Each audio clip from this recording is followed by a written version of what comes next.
अब देखो, अब आया मेधा। अभी अभी बात की मेधा क्या होता है। मेधा का मतलब बोले तेज, हमारे अंदर जो विशेष गुण होगा वो चीजें।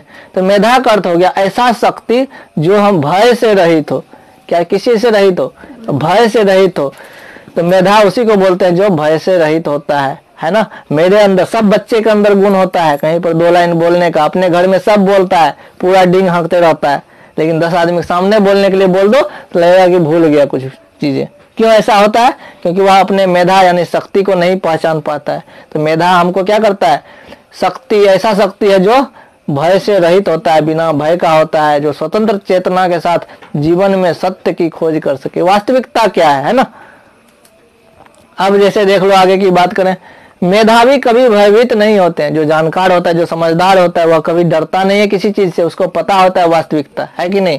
जो भयभीत होते हैं वह मेधावी नहीं होते हैं। डरपोक आदमी कभी भी मेधावी नहीं हो सकते हैं, और जो मेधावी होते हैं वह डरपोक नहीं होते हैं। समझ में आ गया? मेधावी क्या होता है?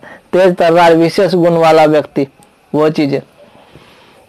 भय और डर क्या करता है? लोग को डर लगता है या भय लगता है, उसका क्या काम होता है?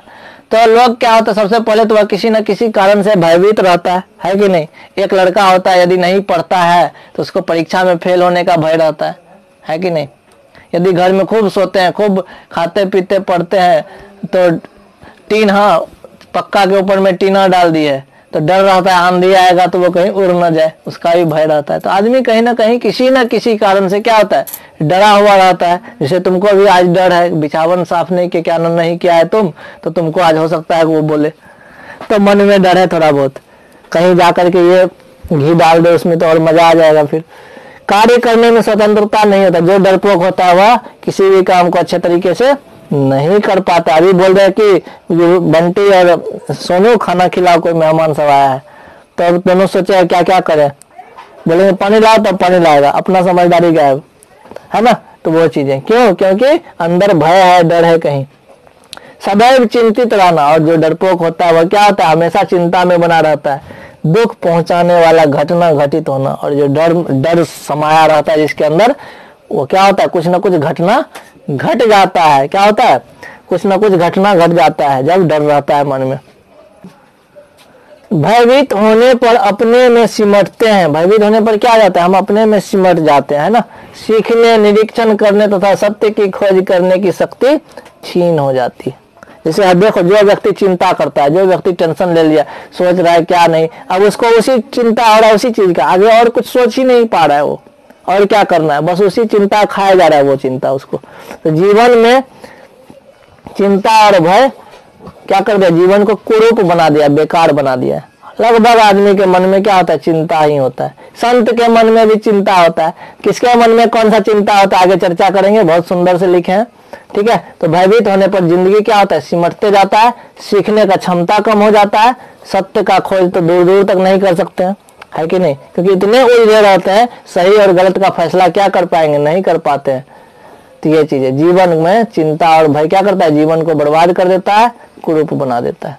अब देखो, तो ये तो चीज हो गया। ऐसे माता पिता क्या चाहते हैं बच्चों से, माता पिता, शिक्षक और समाज की क्या इच्छा है कि जो परंपरा से चला आ रहा है बहुत लंबे समय से, उन बातों को यदि मान लिया जाए तो हम क्या रहेंगे, सुरक्षित रहेंगे, अच्छे से जीवन जिएंगे। ये किसका मानना है, माता पिता का, शिक्षक का या फिर समाज का, कि जो हमारे परंपरा में चला आ रहा है यदि हम उसको मानते हैं तो हम क्या रहेंगे, सुरक्षित रहेंगे। लेकिन जिसमें भय हो, हरास हो, मृत्यु की सत्ता हो, वह जीवन नहीं है। मतलब समाज तो कह रहा है कि भाई हम सुरक्षित रहेंगे, अच्छे से जीवन जी लेंगे, काट के कैसो करके, है ना, लेकिन उसमें क्या होता है, कहीं ना कहीं डर तो रहता है कि नहीं। समाज, माता पिता ने क्या सोचा, एक लड़की पसंद किया, लड़के से शादी करवा दिया, सोचा चलो जिंदगी अच्छे से कट जाएगा, अच्छी लड़की होगी, मुंह देख के लगा कि बहुत सुंदर है। उसको क्या पता है, तो दोनों हड़िया टकराएगा तो आवाज बहुत तेज से करेगा। तो वहां पर अब क्या हो रहा है, उससे डर पैदा हो गया, भय, हरास हो रहा है ना, आगे बढ़ने के बजाय अब पीछे हो रहा है। ऐसा महसूस हो रहा है इनको। क्यों हो रहा है, हम एक समय था अपने बच्चे को पढ़ा रहे थे, अब माँ बाप जो है वो अपने बच्चे के बारे में तो सोचना दूर है, वह अपने खाने पीने के चक्कर में रहता है। मृत्यु सताता है ना, तो क्या हो जाता है, कहीं ना कहीं माता पिता का जो ये इच्छा है, लेकिन उसमें भी कुछ प्रॉब्लम है, उसमें भी भय तो रह ही जा रहा है, हरास तो हो ही जाता है, मृत्यु तो हो ही जाता है कि नहीं। दूसरे को क्या बताओगे तुम, अपने घर में मेल मिलाप नहीं होता है, ये कारण है इन चीजों के सोचने के बाद। तो करना क्या चाहिए, तो अब बोल रहा है कि लेखक कि सत्य का खोज करो। सत्य किसको बोलते हैं, सत्य का मतलब क्या होता है, तो प्रत्येक इंसान में स्वतंत्रता का भाव होना चाहिए। कोई भी काम करे तो हमको रोक टोक नहीं हो, लेकिन कब रोक टोक नहीं होगा, जब हम उस लायक बनेंगे। समझ में आया कुछ नहीं। आप बोलेंगे पापा हम जो जींस टी शर्ट पहनेंगे या फिर कुछ भी पहनेंगे, ठीक है, लेकिन कब बोलेंगे, जब हम शिक्षित रहेंगे, हम हमारे बातों से हमारे पिताजी प्रभावित होंगे, माताजी प्रभावित होंगी, तो ऑटोमेटिक है उसके बात को थोड़ा बहुत तो वैल्यू मिलेगा, मिलेगा ही, है ना। तो ये बात है, सत्य का खोज कब होगा, जब हमारे अंदर क्या हो, स्वतंत्रता हो। तो हमको शिक्षा किस चीज के लिए ग्रहण करना चाहिए, स्वतंत्रता पाने के लिए, है ना। भयहीनता हो यानी डर नहीं हो, तब मन में सतत विद्रोह हो। सतत विद्रोह का मतलब क्या होता है, किसी भी बात को लेकर के यदि वहां पर बोलने की आवश्यकता है तो हमको बोलना चाहिए, है कि नहीं। सही बात या गलत बात, जहां भी बोलना है बोलना चाहिए। विद्रोह करने का आदत होना चाहिए सही और गलत के टाइम पे। कैसे विद्रोह या क्रांति की ज्वाला हमारे अंदर होनी चाहिए। जो डरपोक व्यक्ति होता है वो विद्रोह नहीं करता है, रे चार झापड़ देंगे, चलो रहो खाओ पियो मस्त से हो, ठीक है। तो वहां पर क्या है, कहीं ना कहीं हम उसको धमका दिए। पंचायती जो करता है, पंचायत जो होती है गांव में, तो क्या करता है लोग, चार को चला गया मूछ वाला व्यक्ति एकदम हट्टा कट्टा, रे तुम बदमाशी करता है, लड़ाई झगड़ा करता है, शांत रहो, समेट कर मुंह, धमका दिया चमका दिया। तो उसके अंदर जो भी बातें हैं वो उस बात को रख नहीं पाता है। अब जैसे कि देख लो, तो मन में क्या होना चाहिए, विद्रोह होना चाहिए। विद्रोह किस बात के लिए, विद्रोह का मतलब ऐसा नहीं कि किसी भी बात के लिए विद्रोह करे, जहां जो पॉइंट सटीक हो, जो सही हो, उस बात को तो रखेंगे हम। रखने के लिए कैपेसिटी कब आएगा, जब हम शिक्षित रहेंगे। तो शिक्षा हमको उस तरह से लेना चाहिए, है ना। लोग कहता है विवाह करवा दो, विवाह करवा दो, एक अलग जगह का नस्ल का आदमी आएगा हमारे यहाँ, है ना। हमारे घर में देख रहे हैं शांति नहीं है, तो दूसरा नस्ल का आएगा तो वो शांति कहां से पैदा कर देगा, इसकी गारंटी तुम लोग लिखित में कोई नहीं देगा। समझ में आ गया।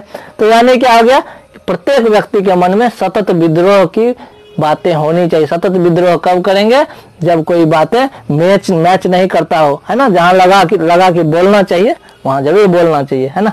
इसके लिए मन में ज्वाला होनी चाहिए। ऐसा नहीं कि डरपोक की तरह कुछ मत बोलो, छोड़ो, बच जाते हैं वो चीजें। विद्रोह का प्रभाव, है ना। तो विद्रोह करने से इसका प्रभाव ही पड़ता है। यदि कुछ विद्रोह कर दो तो इसका बुरा प्रभाव पड़ता है। अगला आदमी तुम्हारे प्रति खफा हो जाता है, समाज इससे अपने लिए खतरा मानता है। यदि तुम इस चीज का विद्रोह कर दो, ठीक है, तो समाज इसके लिए क्या मानता है, खतरा मानता है। अब एक उदाहरण बताते हैं हम। आदमी क्या करता है, विवाह करता है। विवाह करने के लिए क्या लेता है, दहेज लेता है, लाखों करोड़ों जो भी ले, ठीक है। एक नौकरी करने वाला व्यक्ति 10 लाख 15 लाख लेता है, जानबूझ करके लेता है कि नहीं लेता है ना। तो कहीं ना कहीं यदि कोई विद्रोह इसका कर दे तो, या फिर देखो उसको भी छोड़ दो, समाज में हम किस पूरे गांव को खिलाते हैं कि नहीं खिलाते हैं। कोई मर जाए तुम्हारे यहाँ, तुमको यदि जमीन जगह थोड़ा बहुत भी है, तुम जमीन लगा करके भी सबको खिलाओ। यदि उस चीज का विरोध कर दो तो सब समाज कहेगा देखो कैसा आदमी है, अपना सबके यहाँ खाया, आज खिलाने का बारी आया है तो कहता है कि मेरे पास पैसा नहीं है। समाज वहां दबाव डालता है ना। यदि हम उसका विद्रोह का विरोध करें तो कहेगा इसको समाज से निकालो, इसको समाज से बांट दो, है कि नहीं। तो कहीं ना कहीं समाज को डर हो जाता है, वह जो चला के आ रहा है, मतलब बहुत पुराने रीति रिवाज को, कहीं वो चीज खत्म ना हो जाए, उसका जो 60 गांठ है वो खत्म ना हो जाए। एक लेखक कोई बोला था कि वही आदमी दूसरे का पंचायत करने जाता है जिसका घर में खुद निदान नहीं हो पाता है समस्या का। जो समस्या से ग्रसित होता है वही दूसरे के यहाँ क्या करने जाता है, फैसला सुनाने जाता है। तो ये चीजें, तो विद्रोह का प्रभाव क्या होता है, सबसे पहले तो विद्रोह करने का मन में हिम्मत होना चाहिए। किस बात का विद्रोह करे, जो सही या गलत हो उस चीज का विद्रोह करे। विद्रोह का मतलब ऐसा नहीं कि जिसमें कोई बात ही नहीं है उस चीज का ही विद्रोह कर रहे तो वो बेवकूफी कहलाता है, विद्रोह नहीं कहलाएगा। तो विद्रोह का प्रभाव क्या हो गया, इसका प्रभाव समाज पर पड़ता है। समाज इससे डरता है ना, इसलिए इसको दबा के रखता है, विद्रोह करने ही नहीं दो इसको। समझ में आ गया है कि नहीं।